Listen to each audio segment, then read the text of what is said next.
Alhamdulillah, alhamdulillahil qawi sultanuh, al-wadihi burhanuh, al-mabsuti fil wujudi karamuhu wa ihsanuh. Ashhadu an la ilaha illallah wa ashhadu anna muhammadar rasulullah. Allahumma salli ala sayyidina Muhammad al-fatih lima ughliqa wal khatimi lima sabaq nasril haqqi bil haqq wal hadi ila siratikal mustaqim wa ala alihi wa sahbihi haqqa qadrihi wa miqdarihil azim. Amma ba'du, fa ya ayyuhan nas usikum wa nafsi bi taqwallah faqad fazal muttaqun. Wa qala Allah ta'ala fil Qur'anil Karim, bismillahirrahmanirrahim, ittaqullaha haqqa tuqatih wa la tamutunna illa wa antum muslimun. Hadirin jamaah Jumat yang dimuliakan Allah Subhanahu wa taala. Sebagai khatib pada Jumat ini, saya berwasiat kepada diri saya pribadi dan jamaah semua, marilah kita tingkatkan ketakwaan kita kepada Allah Subhanahu wa taala. Takwa di dalam perkataan, takwa di dalam perbuatan, dan takwa di dalam tingkah laku kita sehari-hari, sehingga tidak wafat kita melainkan dalam keadaan bertakwa. Ayo ibadah rahimakumullah, at-taufiq lil amali sholih nikmatun azimah. Mendapat taufik hidayah, bisa beramal soleh, bisa ibadah, bisa mendekatkan diri kepada Allah, itu nikmat yang sangat besar. Apabila kita ditakdirkan oleh Allah, dimudahkan menjaga sholat 5 waktu, mengerjakan puasa di bulan Ramadan, senantiasa berzikir dan membaca Al-Quran, serta berbuat kebajikan-kebajikan yang lainnya, itu adalah nikmat yang sangat besar dari Allah Subhanahu wa ta'ala. Betapa banyak orang yang ngakunya Islam, yang KTP-nya Islam, usia 50 tahun, bahkan usia 60 tahun lebih, tidak mengerjakan sholat. Jangankan untuk sholat, niat ingin sholat saja tidak ada. Jangankan pergi ke masjid, niatan ingin masuk masjid saja tidak ada. Jangankan untuk duduk di majelis ilmu, niatan untuk duduk dengan kiai, dengan habaib saja tidak ada. Akan tapi nikmat ibadah ini tidak sempurna apabila tidak dibarengi dengan nikmat yang lebih besar lagi, yaitu nikmatul qabul, nikmat diterimanya amal soleh kita.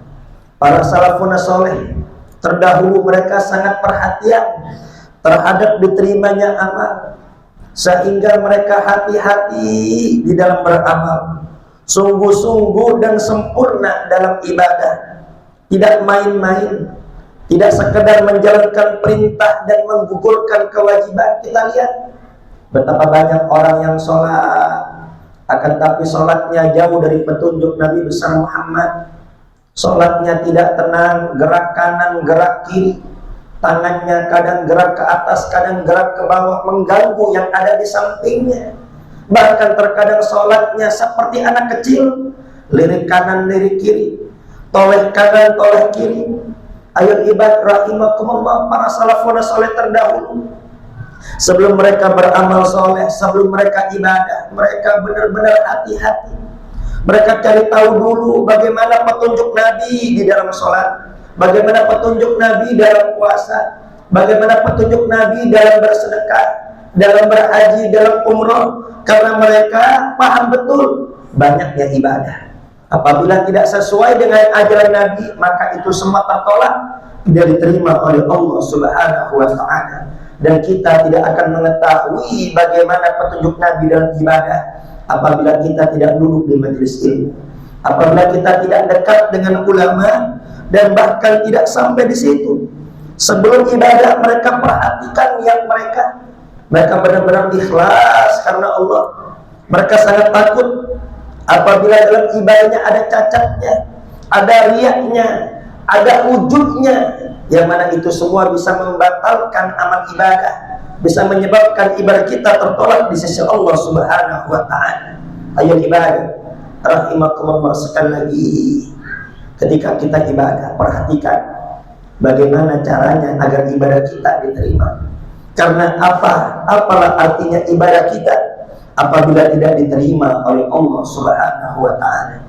Para salafun saleh terdahulu 6 bulan sebelum datangnya Ramadan, mereka berdoa meminta agar disampaikan di bulan Ramadan.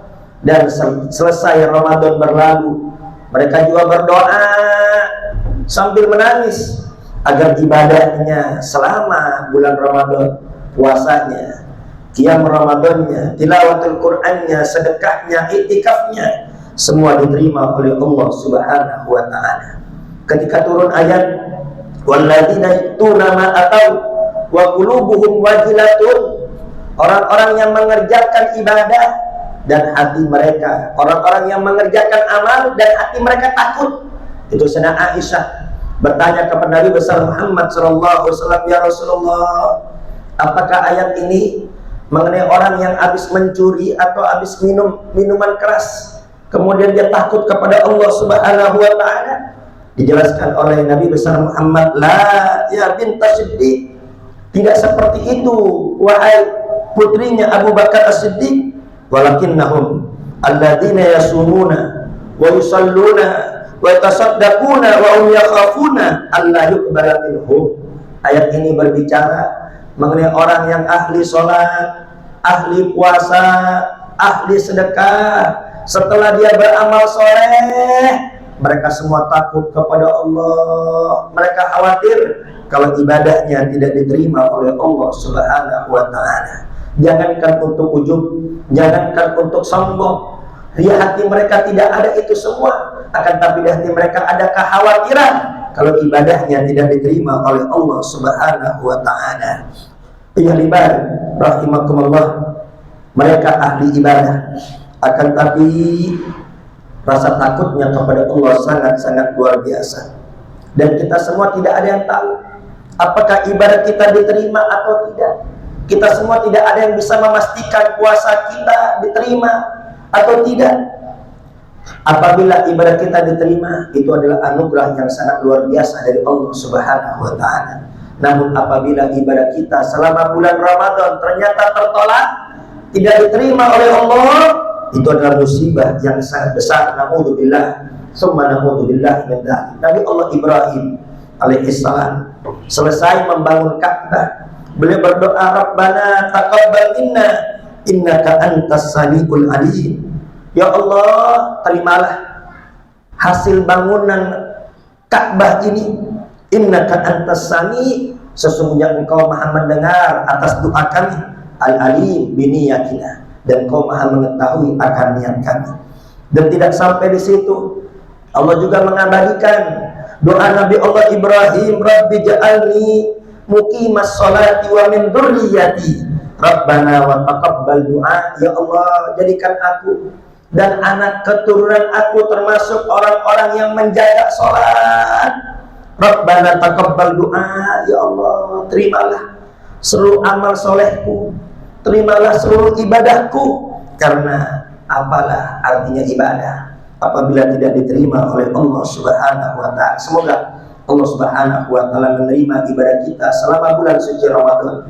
Allah terima sholat kita, Allah terima puasa kita, Allah terima qiraatul Quran kita, sehingga kita semua menjadi orang-orang yang beruntung. Maka dari itu, setiap bulan Syawal ulama mengajarkan agar kita saling mendoakan, taqabbalallahu minna wa minkum taqabbal ya karim. Semoga Allah menerima ibadahku dan ibadah kalian. Semoga Allah menerima amal solehku dan amal soleh kalian. Dan ketahuilah, meskipun Ramadan telah berlalu, akan tapi pelajaran-pelajaran yang ada di bulan Ramadan harus terus kita lanjutkan dalam kehidupan kita sehari-hari. Bahkan ada tanda-tandanya dari Allah diterimanya amal soleh itu, ada tanda-tandanya.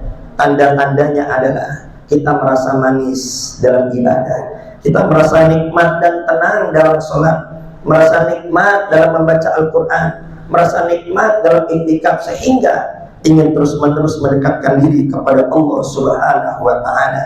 Ingat, Ramadan bukanlah goyah, Ramadan bukanlah puncak dari ibadah kita. Dalam arti apabila selesai ibadah di bulan Ramadan berarti selesai kewajiban kita ibadah. Tidak, Ramadan hanyalah wasilah, Ramadan hanyalah pelantara agar kita semakin dekat dengan Allah Subhanahu wa Ta'ala.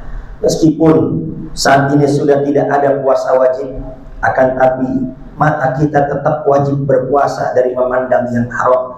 Mata kita tetap wajib berpuasa dari merendahkan orang lain. Telinga kita tetap wajib berpuasa dari mendengarkan yang haram.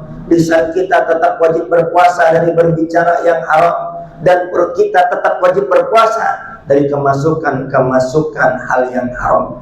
Puasa dari makan dan minum itu di bulan Ramadan. Puasa, makan dan minum dari terbit fajar hingga terbenam matahari.